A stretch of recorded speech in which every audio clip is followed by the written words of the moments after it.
राम जी महाराज जब गए, हनुमत चरित्र कहता, राम जी महाराज जब जाने लगे तो उन्होंने हनुमान जी से कहा कि तुम क्या चाहते हो। हनुमान जी बोले मेरे को जाना है, क्योंकि जहां राम वहां हनुमान। हनुमान जी जब कहने लगे कि मेरे को जाना है, तो राम जी महाराज बोले नहीं नहीं हनुमान, तुझे सबसे ज्यादा प्रिय क्या है? तो कह राम। तो हनुमान तू कह रहा है सबसे ज्यादा प्रिय है राम प्रिय है, तो एक बार जिस समय देवऋषि नारद का अपमान हुआ, विश्वामित्र बाबा का अपमान हुआ, उस समय पर एक राजा ने जब अपमान करा तो तूने उसको राम नाम लिखकर एक जगह पर बिठा दिया और कहा कि तू राम नाम जपते रहे। उसने राम नाम जपा। तब हनुमान याद कर, मेरे सम्मुख में तू खड़ा था और युद्ध होने वाला था, तो तूने क्या कहा था? प्रभु आप इसको मार नहीं सकते क्योंकि ये आपका नाम ले रहा है। राम से बड़ा होता है राम का नाम, आप इसे मार नहीं सकते।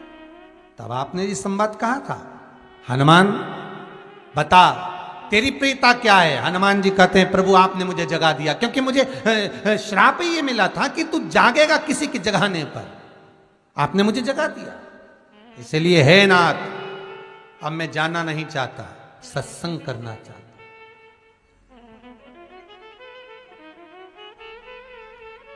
श्री राम जी का चरित्र है। अब मैं सत्संग करूंगा, भजन करूंगा, नाम जाप करूंगा। पर राम जी जानते हैं, हनुमान से कहा हनुमान मेरा जाने का समय आ गया, मुझे तो जाना पड़ेगा ना।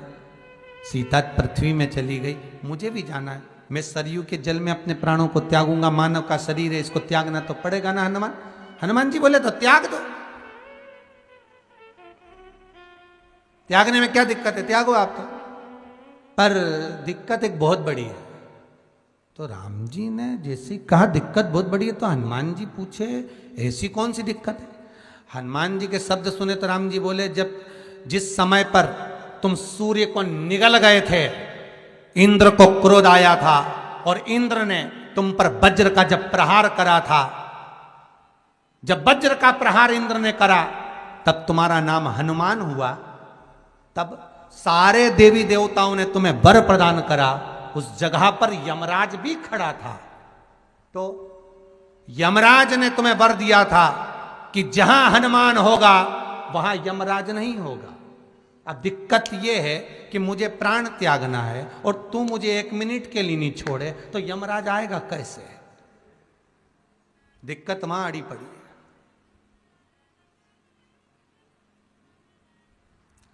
हनुमान जी मुस्कुरा के बोले राम जी महाराज से, प्रभु मैं आपके बिना रह नहीं सकता। तो राम जी बोले मैं भी जानता हूं कि तू मेरे बिना नहीं रह सकता, पर एक काम तो कर सकता है ना। क्या? मैं अगर कोई काम बताऊंगा तो तू करेगा कि नहीं करेगा? हनुमान जी बोले आपका काम और मैं ना करूं, ऐसा कभी हुआ? जरूर करूंगा। ठीक है। बस अब राम जी महाराज ने सोच लिया कि हनुमान को जाने से पहले काम पर लगाना। अब वो कौन सा काम था? बोलो रे भाई। हनुमान जी को कहां काम पर लगाया राम जी ने? किस जगह पर काम पर लगाया? अरे सभी ने रामचरितमानस सुनी है, खूब सुनी, जल्दी बताओ।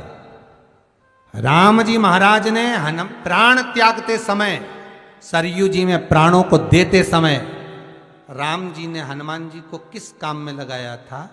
कि राम जी ने अपने हाथ की एक मुद्रिका जिस पे राम लिखा हुआ था, वो मुद्रिका एक अयोध्या की एक सरंग में जमीन में डाल दिया और हनुमान से कहा जा जरा ढूंढ के लेके आ, मैं अभी घूम कर आया। और हनुमान जी तलातल रसातल भूमि के नीचे पताल में चले गए उस मुद्रिका को ढूंढने के लिए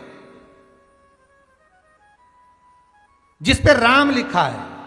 और हनुमान जी पूछते भी जा रहे राम कहाँ है? राम की मुद्रिका पड़ी थी, राम की अंगूठी है। अब राम का ही सत्संग करते करते जा रहे थे और राम जी चले गए सरयू, क्योंकि हनुमान अगर होगा तो यमराज नहीं आ सकता। हनुमान को यहां से हटाना पड़ेगा, तब यमराज लेने के लिए आ सकता, तब यम आए। और क्योंकि यम अपने नियम को धारण करेगा, चाहे कृष्ण हो चाहे राम। केवल एक दीवार ऐसी होती है जहां पर हनुमान जी का चित्र लगाया जाता है। चाहे तुम पर्वत उठाने वाला चित्र लगाओ हनुमान जी का, चाहे बैठे हुए लगाओ, चाहे रामायण पढ़ने वाला लगाओ, चाहे लंका दहन करने वाला लगाओ, चाहे राम नाम जपने वाला लगाओ, चाहे लक्ष्मण को संजीवनी देने वाला लगाओ, चाहे मौन मुद्रा में लगा दो, चाहे स्तुति में लगा दो, चाहे भजन में लगा दो, हनुमान जी का कोई भी चित्र लगता है तो ना पूरब में लगेगा, ना पश्चिम में लगेगा, ना दक्षिण में लगेगा। हनुमान जी का अगर चित्र लगता है तो उत्तर की दीवार में दक्षिण को देखते हुए लगता है। केवल एक ही स्थान।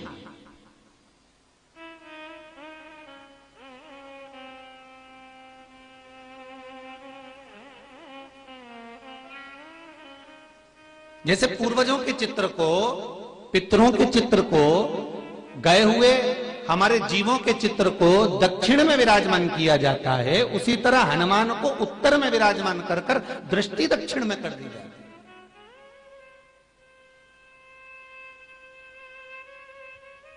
घर में हनुमान जी के जितने फोटो होते हैं उसको केवल दक्षिण दिशा में लगा, उत्तर दिशा में लगा बिठाते थे, और दक्षिण की ओर उनकी दृष्टि होना चाहिए, दक्षिण की ओर उनका मुख होना चाहिए। क्यों महाराज? अगर व्यक्ति के जीवन में कोई बीमारी आने वाली है, व्यक्ति के जीवन में कोई रोग आने वाला है, व्यक्ति के जीवन में अगर कोई कष्ट आने वाला है, व्यक्ति के जीवन में अगर कोई परेशानी आने वाली है, व्यक्ति के जीवन में कोई एक्सीडेंट का योग भी बनने वाला है, तो शास्त्र कहता है वो दिशा दक्षिण से ही बनता है।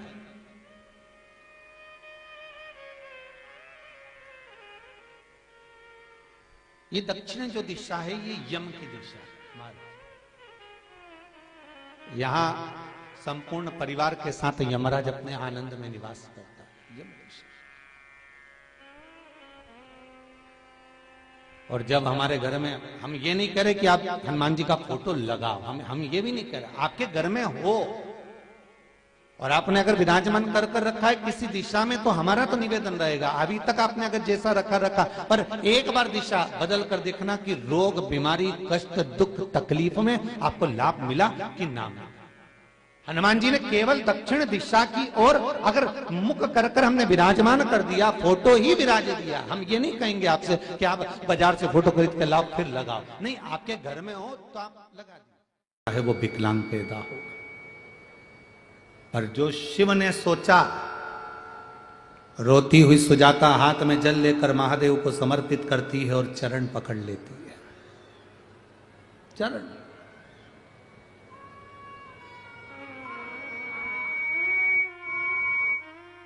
चरण पकड़े सुजाता। और अच्छे से समझ लो, बच्चा माइंड से विकलांग है, डॉक्टर ने कहा इस बच्चे का विकास नहीं हो रहा, बच्चे की बुद्धि काम नहीं कर रही है, बच्चे का शरीर काम नहीं कर रहा है, कहीं हाथ, कहीं पैर में कहीं तकलीफ हो रही है, बच्चे का विकास नहीं हो रहा, 4 साल का हो गया, 5 साल का हो गया, 6 साल का हो गया, बुद्धि का, तो उस जगह पर भी आप बच्चे से कहोगे ना, बेटा शिव जी को जल चढ़ाने जा रहे हो ना, तो ये जो 2 चरण है ना जहां से पानी बहता है वहां स्पर्श कर कर आया करो और पानी पिया करो चढ़ाने के बाद। आप 15 दिन 20 दिन उस बच्चे से करवा कर देखो, कितना भी माइंड से हम यहां तक कहेंगे, जिस बच्चे की कोई शरीर में विकास नहीं और बच्चा कहीं पड़ा रहता है, मुंह में से राल टपकती रहती है, उस बच्चे के लिए भी अगर ये प्रयोग करोगे तो 2 से 3 महीने में वो बच्चा अपने आप धीरे धीरे शरीर का विकास होना प्रारंभ हो जाएगा। वो स्थान ऐसा,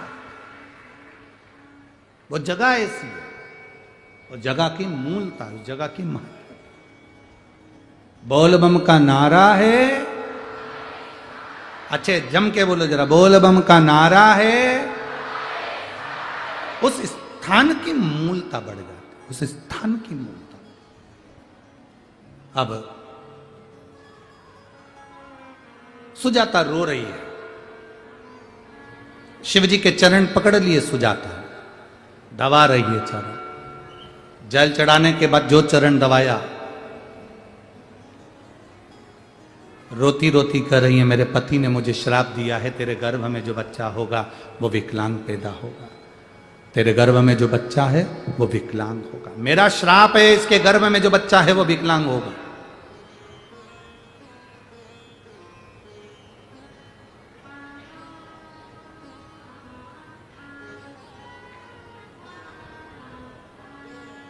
शिव कृपा करें। सुजाता आंखों से आंसू बहा रही है, नैनों से नीर बह रहा है, रोती जा रही है, भीतर से अश्रु बह रहे। बाबा देवादिदेव महादेव सुजाता के सामने प्रकट होकर, क्यों रो रही है? तेरे पति ने तुझे श्राप दिया, तेरा बच्चा विकलांग होगा, इसलिए चिंता मत कर, टेंशन मत ले। हां, तेरे पति के श्राप से तेरा बच्चा विकलांग तो होगा, पर मेरा वर है, तूने मेरे चरण का स्पर्श करा। रोज जल चढ़ाने के बाद तू मेरे चरण को स्पर्श करती है, इसलिए तेरा जो गर्भ में बच्चा होगा वो भले विकलांग होगा, पर संपूर्ण विश्व का कल्याण करने वाला पैदा होगा। संपूर्ण विश्व का कल्याण करना। पुराण की कथा सुन रहे हो और इतनी दूर दूर से आए हो तो एक जीवन में उतार कर रखना। जब तुम्हें लगे कि हमारे घर के बच्चे गलत मार्ग पर जा रहे हैं, जब तुम्हें लगे हमारे घर के बच्चे व्यसन में जा रहे हैं, मदिरा पान में जा रहे हैं या गलत व्यसन की ओर जा रहे हैं, तब प्रयास करना कि एक लोटा जल जब आप देवादिदेव महादेव को चढ़ाकर आओ तो उस जल में से जब शिव जी को जल चढ़ाओ और उसमें जल चढ़ाने के बाद में थोड़ा सा जल जब आप झेल कर लेकर आओ तो प्रयास करना वो जल, जो व्यक्ति गलत मार्ग पर जा रहा है, जो व्यसन की ओर जा रहा है, जो गलत मार्ग की ओर जा रहा है, शिव जी पे चढ़ा हुआ जल उस व्यक्ति को जरूर पिलाने का प्रयास करना, तो वो मार्ग वापिस गलत छोड़कर अच्छे मार्ग की ओर आ जाए। शिव महापुराण की कथा तो यहां तक कहती है कि शंकर भगवान पर चढ़ा हुआ मात्र जल, शंकर भगवान पर चढ़ा हुआ मात्र नैवेद्य, शिव जी पे चढ़ा हुआ मात्र कोई पदार्थ, कोई भी नैवेद्य, कोई सामग्री, कोई प्रसाद अगर शिव को समर्पित हुआ है और शंकर भगवान को समर्पित हुआ और वो सामग्री अगर आपने शंकर भगवान से औषधि के रूप में मांगी है तो शिव ने उसको औषधि कर कर प्रदान करा है, शिव ने उसको औषधि के रूप में दिया। अब कई लोगों के मन में संशय रहता है, गुरुजी कई लोग कहते हैं कि शंकर जी पे चढ़ा हुआ नहीं खाना चाहिए, शिव जी को चढ़ा हुआ तो बैरागी का होता है, त्यागी का होता है, वानप्रस्थी का होता है, जिसने अपना घर परिवार सब छोड़ दिया उसका होता है। पर कई लोग इस पे संशय करेंगे, कई लोग ये कहेंगे कि आप कहते हो कि शंकर जी पे चढ़ा हुआ खा लेना चाहिए, और कई लोग कहते हैं कि शिव जी पे चढ़ा हुआ नहीं खाना चाहिए। तो हम किसकी माने? हम मानते हैं कि लोग कहेंगे कि शंकर जी पे चढ़ा हुआ नहीं खाना चाहिए, पर आप शंकर जी पे चढ़ा हुआ क्या कहकर मांग रहे हो कि इसको औषधि कर दो। क्या कर दो? इसको औषधि कर दो। प्रभु मेरे शरीर में ये रोग है, मेरे शरीर में ये तकलीफ है, मुझे ये कष्ट है, आप इसको अमृत कर दो, इसको औषधि कर दो। बैठकर शिवलिंग का निर्माण कर रही हैं। पहला जलाशय के पास, दूसरा बेलपत्र के वृक्ष के नीचे, और तीसरा गुफा के अंदर प्रवेश कर पार्थिव शिवलिंग का निर्माण कर, पार्थिव शिवलिंग बनाओ। आप भी एक प्रयास करिएगा, आपने कभी अगर मौका लगे और भगवान आपको अगर बहुत कृपा करा हुआ हो, आपके घर में अगर बहुत बाबा की अगर कृपा हो और आंगन में बेलपत्री का वृक्ष हो, तो प्रयास करना कि उस बेलपत्री के वृक्ष के नीचे द्वादश ज्योतिर्लिंग का निर्माण एक बार पार्थिव मिट्टी से अवश्य करें। द्वादश ज्योतिर्लिंग का एक थाली में 12 ज्योतिर्लिंग का निर्माण कर कर एक ब्राह्मण देवता को एक बुलाओ, 2 ब्राह्मण देवता बुलाओ, 5 बुलाओ, 7 बुलाओ, 11 बुलाओ, 21 बुलाओ, आपके ऊपर, ये आपके ऊपर। किसी विद्वत ब्राह्मण जन को बुलाकर जिसके हृदय में शिव समाया हुआ हो, जिसके कंठ पर मां सरस्वती माता सरस्वती शंकर की कृपा से विराजमान हो, ऐसे कोई ब्राह्मण को बुलाकर, कोई भूदेव को बुलाकर 12 ज्योतिर्लिंग बेलपत्री के वृक्ष के नीचे उसका निर्माण कर कर उसका पूजन अभिषेक अपने परिवार के साथ में मिलकर बाबा का कर कर, अगर कभी मौका लग जाए और बाबा अगर ऐसा कृपा करे जैसे सत्यनारायण भगवान की पूजन होती है, इधर होती कि नहीं होती है, छत्तीसगढ़ में होती है, सत्यनारायण की कथा होती है, केले के खंभ लगाए जाते हैं, आंगन में करी जाती है, ढोल मंजीरा बजाया जाता है, खूब आराम से पंडित जी आकर कथा बाजते हैं, सत्यनारायण भगवान का अनुष्ठान। उसी तरह से मणि शिवलिंग शिव महापुराण की कथा कहती है, अपने आंगन में अगर बेलपत्र का वृक्ष हो, उस वृक्ष के नीचे 12 ज्योतिर्लिंग का निर्माण कर कर ब्राह्मण देव को बुलाकर अभिषेक पूजन का अनुष्ठान कर कर फिर बाबा का स्मरण कर कर बड़े आनंद के साथ शाम के समय उस ज्योतिर्लिंग का फिर जो 12 बनाए हैं उसका विसर्जन भाव के साथ में आनंद के साथ में बन सके। ब्राह्मण आदि संत गुरुजन बड़े बुजुर्ग इनका श्रेष्ठ भोजन कराकर अपने घर में एक आनंद का अनुभूति करें। कहते हैं उससे हमारे घर में शिव तत्व की प्राप्ति होती है और बाबा की कृपा बनी रहती है। शिव तत्व की कितना ज्योतिर्लिंग? 12 ज्योतिर्लिंग का निर्माण अगर अपने घर में बेलपत्र का वृक्ष है तो अवश्य करें। आपको मौका मिला है महीने 2 महीने 6 महीने 8 महीने में साल भर में, और बाबा से ऐसा प्रार्थना भी करें कि बाबा ऐसी कृपा करना, मैंने जो मांगा अगर वो पूरा होता है तो मैं 12 ज्योतिर्लिंग का निर्माण कर कर पूजन अवश्य करूं। ये तेरी कृपा बनी रहे, तेरी करुणा बनी रहे। करो। एक अविरल भक्ति के साथ, एक विश्वास और दृढ़ता के साथ सबको फिर निवेदन करेंगे। रोग, बीमारी, तकलीफ, कष्ट या फिर कहीं रुपया पैसा अटक गया हो, नहीं निकल रहा हो, किसी व्यक्ति से कोई काम करवाना है वो काम नहीं कर रहा, कोई फाइल आगे नहीं बढ़ रही है, कोई कार्य अटक रहा है, तो एक जल के पात्र में जल भरकर 5 बेलपत्री शिव जी को समर्पित कर कर कुंदकेश्वर महादेव का नाम लेकर एक सफेद पुष्प बेलपत्री के ऊपर जो शिव जी को चढ़ाई है उस पर समर्पित कर कर जल जो लेकर गए हो, अपनी उस कामना को कर कर कि मेरा ये कार्य अटक रहा है, ये कार्य नहीं हो रहा, कुंदकेश्वर महादेव का नाम लेकर धीरे धीरे जल की धार चढ़ाइए। और एक बात हमेशा याद रखना, फिर निवेदन कर रहे हैं, अच्छे से समझ लेना, शंकर जी पर जब जल चढ़ता है, शिव जी का जब अभिषेक होता है, शंकर जी पर जब जल चढ़ाया जाता है, दूध चढ़ाओ, जल चढ़ाओ, कुछ भी चढ़ाओ, पर एक बात का स्मरण अपने जीवन में होना कि इतने ऊपर से मत चढ़ाना कि जल चढ़े और छींटे आपके ऊपर। बहुत ध्यान दीजिएगा।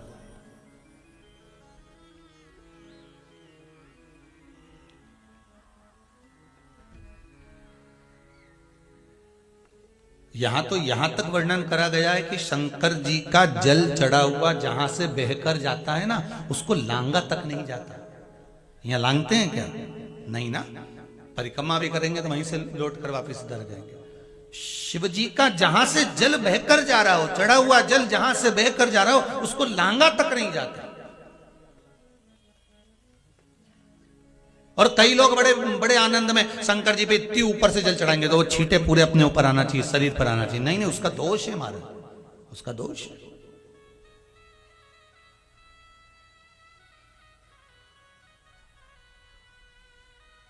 शिव जी को अगर आप जल चढ़ा रहे हो, जैसे आप भगवान को अगर जल चढ़ाओ, दूध चढ़ाओ, तो मान लो अगर जैसे एक सरल भाषा में समझ लो और अच्छे से, कि जैसे ये शिवलिंग है शंकर जी का, ये शिवलिंग है, और आप जल चढ़ा रहे हो तो इतनी ऊपर से छोड़ोगे तो पानी का छींटा तो अपने ऊपर आएगा, पर वही जल, वही दूध, वही सामग्री आप शिवलिंग से थोड़ी सी दूरी बनाकर अगर आप समर्पित करेंगे तो बाबा उसको स्वीकार भी करता है और आनंद की अनुभूति भी होती है, कार्य में सिद्धता भी आती है, कार्य में उसकी सिद्धता भी होती है। अब तुम तो ऊपर से छोड़ रहे हो जिससे वो पानी तुम्हारे ऊपर ही आए, तो वो एक अलग प्रसंग है, वो एक अलग विषय। बहुत ध्यान देना महाराज, भगवान को कभी भी कोई भी सामग्री, जैसे भगवान के मंदिर में अगर फूल चढ़ाने जा रहे हो, भगवान के मंदिर में अगर पुष्प समर्पित करने जा रहे हो, तो फूल का मुख अपनी ओर नहीं होना चाहिए, फूल का मुख कहां पर होना चाहिए? जम के बोलो जरा, भगवान की ओर। पर ईमानदारी से बोलना, आप मंदिर में भगवान के, आपके घर में भी फूल चढ़ाती होगी, आप अपने घर में भी भगवान को फूल चढ़ाती होगी, आप अपने मंदिर में फूल चढ़ाती होगी, ईमानदारी से बोलो, आपके फूल का मुख कहां रखती हो? बोलो बोलो जरा जम के, कहां रखती हो? आपकी ओर। भगवान को तो डंडी चुभने के लिए दे देती है, चुभती रहे। भगवान को डंडी तो आप चुभने के लिए दे देती हो, और फूल का जो मुख है वो अपनी ओर कर लेती हो। पर हमारे यहाँ शिव महापुराण की कथा कहती है, शंकर भगवान का संबोधन करता है, शिव महापुराण कहती है कि भगवान को आप ये पुष्प का जो भाग है वो शिव जी को दीजिए, वो शंकर को चढ़ाइए, डंडी का भाग अपनी ओर।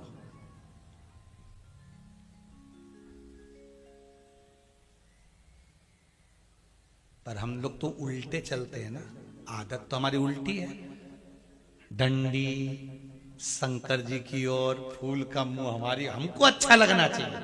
भगवान के सामने ऐसा जमात होगी है, भगवान के सामने ऐसा जमात होगी। भगवान भी मन में सोचे वो डंडी गड़ रही है गुलाब की।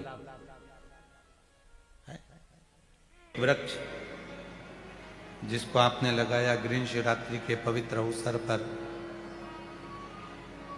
वो वृक्ष सुंदर कब बनेगा? जब आप उसमें एक लोटा जल चढ़ाते रहोगे और उस वृक्ष को देख रेख करते रहोगे और वृक्ष आगे बढ़ता रहेगा, उसकी सुंदरता जब है।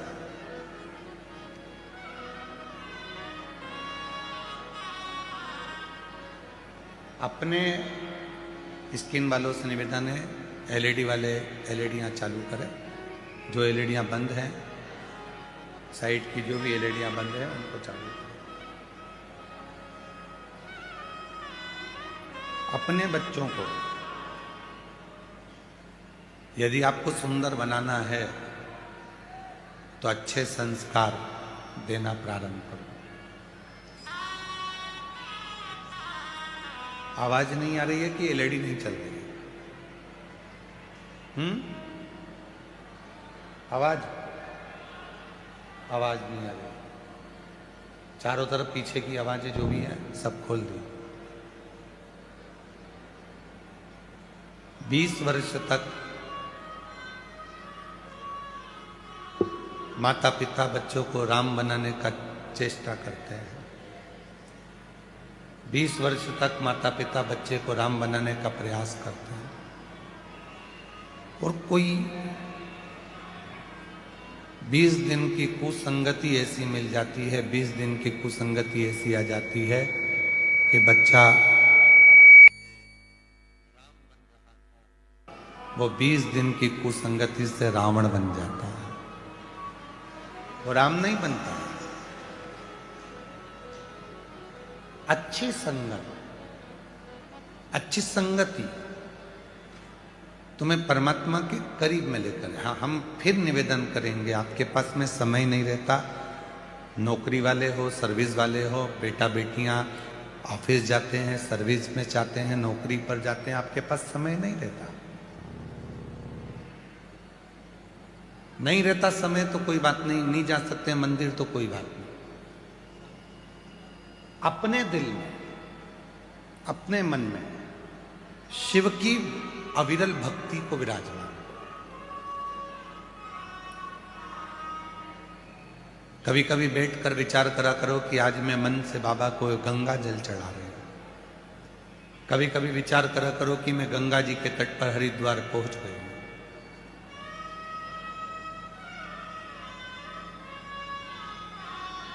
और माँ गंगा के तट पर हरिद्वार पहुंचने के बाद मैंने माँ गंगा का जल भर लिया है। आज मैं उस जल को लेकर महाकाल, बैद्यनाथ, भीमाशंकर, त्र्यंबकनाथ, मल्लिकार्जुन, रामेश्वरम जा रही हूं। भले नहीं गई, भले अपने घर पर हो, पर रोज प्रतिदिन एक ज्योतिर्लिंग की यात्रा करा करो। प्रतिदिन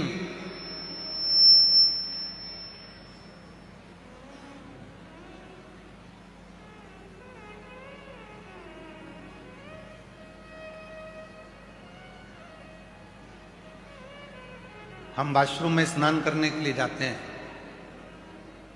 सीहोर में रहते हैं तो भी आप हमारी माता जी से पूछ सकते हैं। और यदि हम बाहर रहते हैं कथा में तो हमारे जो शिष्य हैं आशीष जी वगैरह सबसे पूछ सकते हैं। हम जा रहे हैं वॉशरूम में स्नान करने के लिए और हम उनसे कह के जाते हैं आज हरिद्वार जा रहा हूं नहाने के लिए, चल रहे हो क्या? आज प्रयागराज जा रहे हैं नहाने के लिए। रोज प्रतिदिन एक तीर्थ का नाम लेते हैं और जब पानी शरीर पर आता है तो ये अनुभव करते हैं कि हमने गंगा का स्नान कर लिया, हमने क्षिप्रा का स्नान कर लिया, हमने सरयू का स्नान कर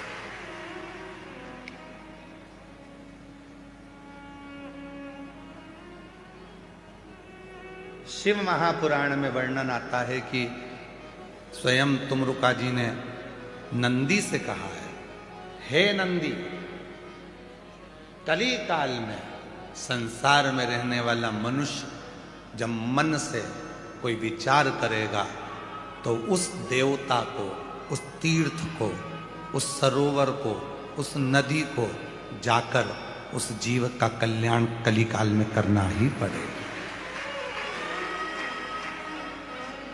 बुजुर्ग हो गए, पाँव नहीं चल रहे, घुटने नहीं चल रहे, शरीर नहीं चल रहा और बच्चों से कह रहे हो कि मुझे हरिद्वार ले चल, मुझे प्रयाग ले चल, मुझे यहाँ ले चल, और बच्चे नहीं लेकर जा रहे तो कहना बंद करो। स्नान करने के लिए जब आश्रम में जाओ तो बच्चों से कह दो आज मैं हरिद्वार जा रही हूँ नहाने के लिए, आज मैं प्रयाग जा रही हूँ नहाने के लिए। प्रेम जब अनंत हो गया तो रोम रोम। प्रेम की अनंतता में संत